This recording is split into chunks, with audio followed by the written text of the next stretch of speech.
Well, I woke up this morning, Scott. I had already been concerned about the ATACMS and the storm shadows that are now striking into Russia per the directives of the United States, the UK, and the rest of NATO. Russia had responded and had potentially called the bluff these escalations. So, Scott, I wanted to ask you, what do you make of how Russia has responded, and what are the implications of this move going forward? Well, I don't think there's any the word you used, concerns or questions about what was done. Russia has responded using a new ballistic missile, never before seen by the public at large. Apparently, U.S. intelligence has been monitoring this for some time and has called it an experimental medium-range ballistic missile. Medium range generally refers to a missile that operates between the ranges of 1,000 and 3,000 kilometers. The Russian President Vladimir Putin has given it a name, Orezhnik. Hazel is the interpretation. I guess it's a slang term. Hazelwood is wood that the overlords used to fashion a cudgel out of to beat the serfs into submission. And so Orezhnik is a Russian cudgel to beat its enemy into submission. We don't know much about the operational parameters of the missile. We know that it was fired from Kapustin Yar, which is a Russian ballistic missile test launch facility. Normally, you fire from the west to the east, so Kapustin Yar is normally oriented towards the east. This time, the missile was oriented from the east to the west, facing towards Ukraine.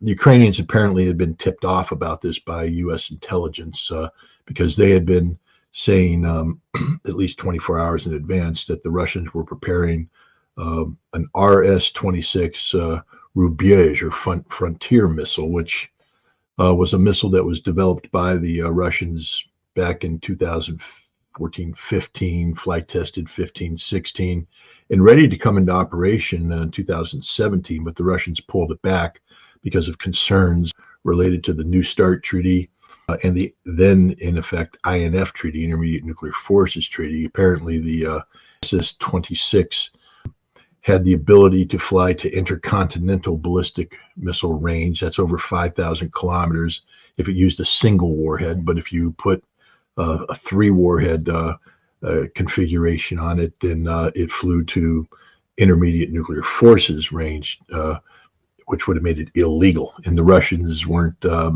thrilled about having to get it categorized in a way, so they pulled the missile back. It didn't go into operation, but just this past summer, Vladimir Putin said that because the United States and NATO had deployed intermediate range missiles into Europe, the U.S. sent a missile complex to an exercise in Denmark, I believe, this last summer, that he was considering bringing the SS-26 back into operation.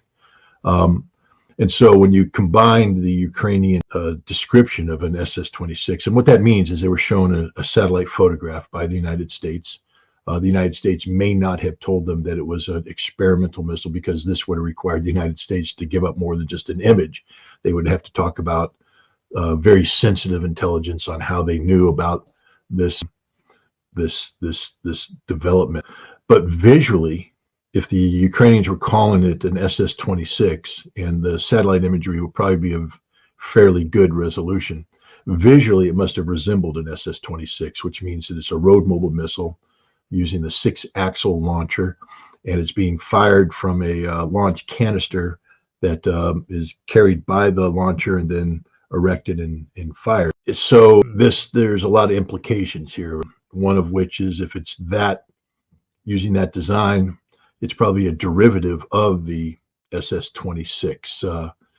And this is something that the Russians have done in the past. To give you an example, back in the 1980s, in 1983-84, the Russians did a rapid development of a missile they called the Skorost.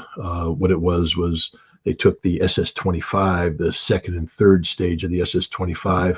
They took the SS-20 post-boost vehicle, which had the capability of having 3 warheads, and they married that on, and rapidly, in less than a year, created a missile that was a very cheap 3-warhead missile that could flood Europe. And it didn't go into production, but they developed it very, very quickly. What we could be seeing here, given the fact that technology is advanced and such, between 2015, 17, we're now talking, close to a decade, advancements in propulsion, in other materials, that the Russians wouldn't just want to bring the Rubege, the SS-26 into full-scale production, but rather take a modification of the Rubege. Is believed to be comprised of 2 stages of the SS-27 YARS missile, intercontinental ballistic missile.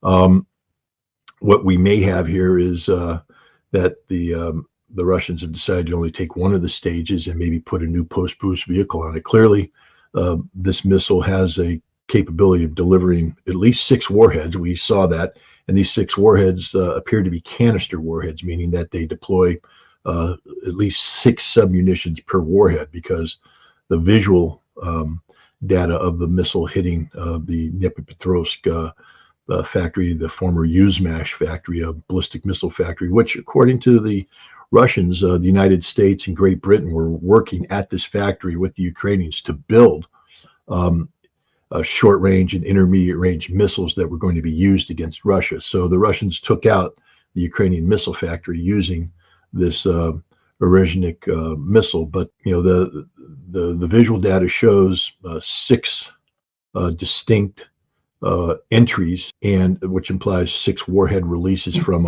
a bus. And each one of those had 6 submunitions that were going down to the target. So this is basically a saturation weapon, able to saturate an area with sufficient destructive power.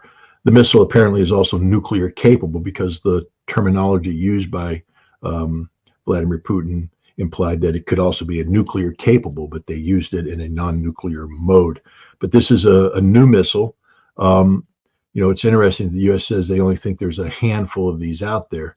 But again, depending on what modifications were made, if they're using an existing RS-26 launcher, it's just a matter of building the canisters. That's not complicated. There are canister manufacturing, industrial facilities that will be able to do that. Once you have the design down, it's a matter of simply producing it. And then the missile, if you're using an existing stage, that stage has already been produced, and the modifications to that won't be that difficult to do. The post-boost vehicle would probably be the most difficult aspect of it, because you're taking something that is clearly new. I mean, I've been studying Russian missiles for a while, and this is the first time I've seen anything like this. This 6 warhead with submunitions on what is a strategic asset. So this is a new development, and it's a new bus, but it worked. And once it works, then put it into full-scale production. I don't see any reason why the Russians wouldn't be able to go into serial production with this system once they made a decision. And so the idea that there's only a handful of these, that's the U.S. lulling itself into a false sense of complacency, as opposed to anything. But this is a meaningful development. It's not an intercontinental ballistic missile. But it's a missile that has the range to strike anywhere in Europe. It has speeds that cannot be. It's defined as a hypersonic missile, which means that it's more than just a ballistic missile. That means that at some point in time, this missile changes from a ballistic trajectory and maneuvers before releasing the warheads. There's nothing in the Western arsenal that can shoot it down, and the Russians have said we'll continue to employ these as necessary. We will mirror any actions undertaken. So if Ukraine launches another missile attack using ATACMS or Storm Shadow or Scalp on Russian territory, it will get a retaliation similar to this. That's an absolute guarantee. And if the West continues to escalate, then Russia will mirror that, which means there's other weapons out there that Russia could bring in the SS-26, the SS-24, SS-27. I mean, there's, and maybe even new missiles that they haven't yet announced. The Russians have said for a while that there's a whole new category of missiles and new warheads that they've never used. The world is not familiar with. We're still waiting for the operational employment of what is known as the father of all bombs, the giant EMP weapon, not EMP, I'm sorry, a thermobaric weapon. So, this is the Russians aren't messing around. Anybody who thought the Russians were bluffing, and I don't know if people watched Putin's speech. If you did, you probably need to go change your underwear, because this man is not messing around. The decisions have been made. I've been saying this for some time now, but Vladimir Putin's speech confirmed it. The decisions have been made. He said there will be no hesitation. The orders have been given. They will mirror every activity done against them, up to and including using nuclear weapons in retaliation. That's the path we're on right now. I see in your comment, oh, Scott's going to scare us. If you're not scared, you're stupid. You're a moron. You're an idiot. You might as well go drink some poison and die, because that's what's going to happen to you if we don't change this trajectory. And the other thing we have to recognize as a collective, the American people, is what's happening here. These actions undertaken by the Biden administration are not reflective of a functioning democracy. This is literally what we're witnessing is a coup d'etat of the establishment, the deep state, which has imposed itself on a faltering Biden presidency. I don't even know if Biden's calling the shots. Clearly, his cognitive ability has diminished sufficiently. We do know that last September, when given the alternative, given the option to launch, he said no, because the Defense Department warned him exactly what was going to happen. The fact that the United States knew that the Russians had this Orezhnik missile under development, it probably means they had some insight whether or not Putin was going to use it. And this is something that Lloyd Austin was aware of when he said, no, we're not going to green light the use of ATACMS missiles, Storm Shadows by Ukraine, because it won't change the outcome on the battlefield. And what it will do is create an escalation that takes us down a path we don't want to go. And that is a path of existential nuclear conflict with Russia. We know that Blinken disagreed. Blinken is of the school that says the Russians are bluffing. And Blinken continuously and has continuously pressured Joe Biden into overturning Austin's veto. And it appears that he succeeded. But the impetus for this doesn't have to deal with any new threat from Russia, et cetera, other than the fact that Russia is winning the war on the ground in Ukraine. It had to do with Donald Trump's victory on November 5th. Donald Trump's victory on November 5th has sent a shockwave through the establishment that fears what Donald Trump might do with NATO, with Ukraine, come January 20th. And so they are implementing a crash program that's designed between now and January 20th to fundamentally alter the reality of the Ukrainian conflict to the detriment of Russia, and therefore make it more difficult for Donald Trump to unravel it and achieve what he wants. This is the so-called Trump-proofing of NATO and Ukraine. The American people did not vote for this. The American people voted for the exact opposite of this. Insofar as Ukraine was on the ballot, the decision was to get out of Ukraine and prevent a nuclear war with Russia. Instead, now the Biden administration is moving in a direction of, doubling down on Ukraine, and we're moving towards a path of nuclear war with Russia. In the United States and their NATO allies said that they give their permission to use long-range weapons against targets inside Russia. The further course of action will be determined based on the threats to the security of the Russian Federation. We believe that we have the right to use our weapons against military facilities of countries who allow their weapons to be used against ours.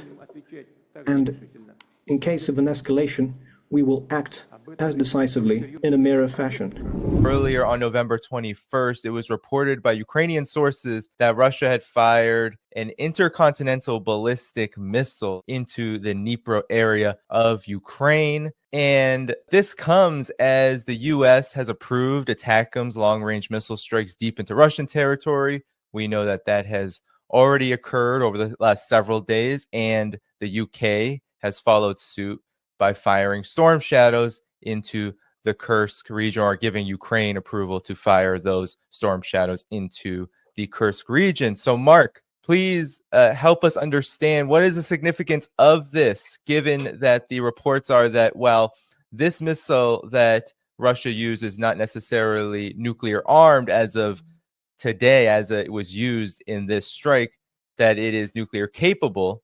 And Vladimir Putin has come out, I believe, in the hours preceding our program, saying that this was a response to the escalations from the United States and NATO. What is your take on all of this? Okay, so first of all, let me stop your Western framing right there. That is not the Russian perspective, right? These are Western weapon systems guided to target by Western satellites, and they have to be programmed, the firing sequence put into these missiles, because of the proprietary classified coding and software required by Western specialists. That is to say, they're fired by Western specialists. This was not a green light for a Kiev regime attack. This was the Biden administration of the United States launching ballistic missiles into Russia. This was the Keir Starmer administration in the United Kingdom firing cruise missiles into Russia. That is the Russian perspective. That is the way they regard this. Putin has laid this out. It's not reported by the Western media, right? What Putin has months ago specifically said about this issue. And there was a holdoff at the time. But now with Biden out the door and Trump coming in, they've decided to go for broke and escalate to some type of Gotterdammerung world-ending conflict. And Russia regards this as a declaration of an act of war, a declaration of war by the US and the UK, by NATO on Russia. Now, that doesn't mean that you're going to wake up to nuclear missiles tomorrow, probably. Russia is, this is almost certainly factored in the Biden administration's decision to escalate that. Whatever rhetoric they may present about Putin as some type of dictator and madman and everything, they know they have a psychological profile of him. He is cautious and pragmatic and calculating and supremely rational, right? So they feel liberated by that. They feel the need not to be rational because they know that he is rational. And so they are calling his bluff. We've heard a lot of nuclear rhetoric out of Russia, right? I mean, not necessarily out of Putin, but by Medvedev, whom, should be properly regarded as a government, a proxy for Putin, right? As the hawk, right? Good cop, bad cop, however you want to look at it. We've seen Putin ratify Russia's newly expanded nuclear use doctrine, which is intended to deter further NATO direct involvement, and has obviously failed. They're calling Putin's bluff, and I think it is a bluff, right? I don't see any foreseeable situation where Russia uses nuclear weapons, not even tactical nuclear weapons, in Ukraine. I don't think it is going to happen. The only situation where it could happen is if the U.S. spends a year redirecting all of its military forces from around the world and gathers them all together for one gigantic conventional assault and storms through Russian defenses and marches on Moscow, some type of Tom Clancy fan fiction scenario. That's the only case where Russia would start using tactical nuclear weapons, whatever the expanded use doctrine and so forth. So I think on top of this, Putin knows that this is a trap, right? That Biden is escalating like this. And Biden has officially allowed, we've already seen them, but U.S. contractors officially approved to serve in Ukraine, which will almost certainly see a big increase in their numbers. At least we've seen these U.S. ATACMS strikes into Russia proper territory. We've got the word that anti-personnel mines for the first time have been transferred to the Kiev regime. They've sent them anti-tank mines before, but supposedly due to casually tossed aside convictions of Joe Biden, they previously haven't sent anti-personnel mines. And we know that the Kiev regime is desperately short of mines at this point. And they're going to write off $5 billion of U.S. taxpayer loans to the Kiev regime. Sorry, U.S. taxpayers, you lose $5 million. Or sorry, million. That's another one. $5 billion. Yeah. $5 billion of U.S. taxpayer dollars. Half of what was provided this year, just to get it signed off. So you guys lose $5 billion. This is the escalation we've seen just in the last 2 weeks, and there's still some 10 weeks to go until we finally see the end of Biden. This is a trap, right? They are trying to provoke Russia into an escalation that will make it impossible for the Trump administration to de-escalate. I don't believe in any deal, any 24 hours or any peace. At the very least, the Trump administration could attempt to de-escalate the U.S. role in the conflict, right? They're trying to make that impossible. And Trump, Putin, certainly the Putin administration certainly knows that. And Biden knows that Putin knows that. So they may feel they can get off salami slicing, with the escalation once again and count on a limited Russian response. Whatever red lines Putin has quite clearly indicated on this matter before. And Putin knows that, if they can just hold out for 10 more weeks, then the situation could at least be somewhat different, right? Could potentially somewhat improve. That's not at all guaranteed, particularly with the number of neocons that Trump is surrounding himself with. I just saw that the newly nominated ambassador to NATO for the Trump administration, that he has previously condemned the Biden administration for not escalating enough with Russia. Things like that don't give me a warm fuzzy. And Mike Waltz and Mark Rubio and the like. But we'll leave that, and we can suck on hopium if we want to believe that Trump is going to do something. But at least there is the possibility. So I think that Putin may very well have a measured response now and leave the right and the room for a more significant response later, rather than jumping to a major counter escalation. And there's a question: deterrence, right? This is a matter of deterrence. The West has fired ballistic missiles into Russia, right? Yeah, they've still got this fig leaf of implausible deniability and a proxy, but Russia's well aware of what the situation really is, and there is a question of deterrence and credibility at stake, and that has to be weighed against everything else. So today, in the last 24 hours, we've seen at least part of Russia's response. And Russia fired missiles towards the Kiev regime-held Ukrainian city of Dnipropetrovsk on the Dnieper.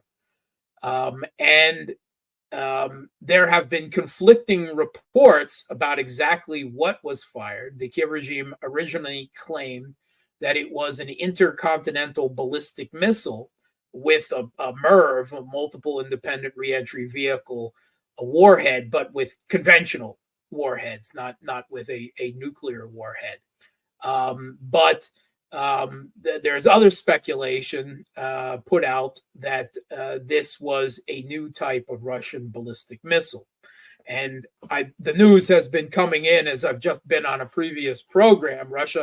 Putin has been delivering an address to the nation, to the Russian people. But from what I can quickly get here, if you'll forgive my earlier scanning of my Telegram messaging, but Putin has clarified that this was a new ballistic missile in Reshnik, which is a hypersonic missile capable of traveling at speeds of Mach 10, which is 3 kilometers per second, and that no Western defense system can stop, and that this was at least part of Russia's answer to the West. And, it's a strike at the Kiev regime, right? They targeted military industrial facilities in Dnipropetrovsk. It is certainly not a direct attack or on the U.S. or the U.K. We may yet see the transfer of Russian weapon systems to figures that will, use them against the U.S. and the U.K. in response. CNN ran stories a couple of months ago, the last time the pressure mounted on these long-range strikes, that Russia was about to transfer long-range advanced anti-ship missiles to the Houthis, to the Ansar movement in Yemen, which has been conducting a almost surprisingly effective blockade of the Red Sea against Israeli and allied Western shipping, including drone attacks, cruise missile attacks, and supposedly, allegedly, hypersonic missiles against Western warships in the Red Sea, which has almost certainly caused, on at least 2 occasions, U.S. aircraft carriers who were engaged of whack-a-mole in the Yemeni desert to very little effect to run tail out of the theater after being targeted. So you could imagine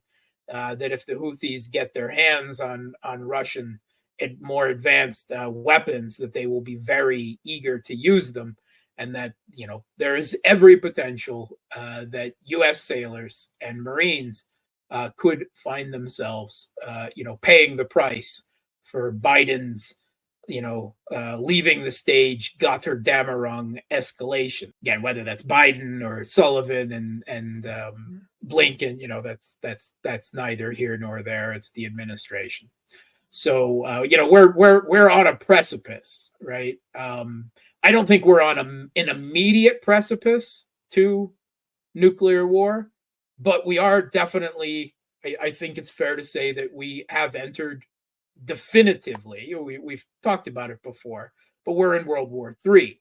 It just hasn't gone nuclear yet, right? That's the situation. And Putin, in his address, has effectively said that. He said the escalations, the continuing escalations by the West have made it that this conflict is now global.